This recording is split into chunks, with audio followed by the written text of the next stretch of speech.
السلام عليكم الإخوة، كي دايرين؟ مزيانين بخير، نتمنى تكونوا بخير وعلى خير. بعد ما تأهلنا النصف النهائي نمشيو نشوفوا الإعلام الجزائري شكون كيشجع. شجع الميريكان، ودابا ملي جينا مع فرنسا شكون غادي يشجع؟ واش المغرب ولا الميريكان ولا فرنسا؟ المهم الإخوان ديالنا غادي نمشيو نشوفوا الإعلام الجزائري شنو كيقول في هاد التشجيعات.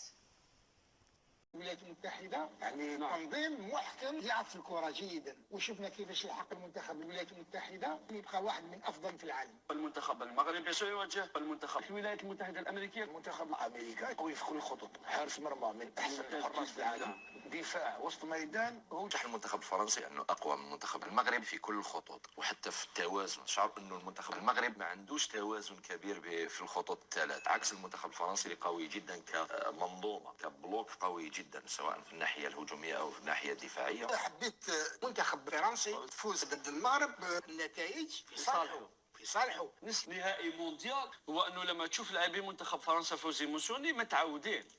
ils ont pas de problème de ne pas toucher trop le ballon، يعني ما عندهمش مشكل انهم ما يمسوش كثير الكره، ماهمش متعودين في منتخب فرنسا بلوك ميديوم ولا بلوك باس باسيون يستناو يلعبوا الهجمات المرتده. بينما في الجانب المقابل المنتخب المغربي لاعبيه كلهم يحبوا يلمسوا الكره. منتخب فرنسي ولا كانت تفوز قفزة نوعية كبيرة للكرة الإفريقية، لأول مرة فريق في إفريقيا في دوري المربع، في المربع الذهبي في كأس العالم. يعني نحكيو على 4 فرق عالمية، مش تقعد أنت المنتخب المغربي اللي بطاقم تدريبي إفريقي، طاقم تدريبي مغربي محلي. أتوقع خسارة المغرب ضد أمريكا لأقل من 20 سنة في ربع كأس العالم، لأن ما وصل إليه المغرب يعتبر حظ فقط، وقوة منتخب أمريكا ستجعل المغرب تخسر في اللقاء. لذلك Et quand tu vas voir les centres sociaux, il n'y a plus d'aide en fait. Les caisses sont vides pour... الإخوان، هذا ثاني فريق أوروبي كنواجهوه في هذا كأس العالم تحت 20 سنة، الشيلي. وكما شفنا الإعلام الجزائري غادي يشجع الشقيقة فرنسا اللي المحبة ديال الجزائر، وكما كتعرفوا كيحماقوا عليها لحقاش عندها السمية ديال القورية.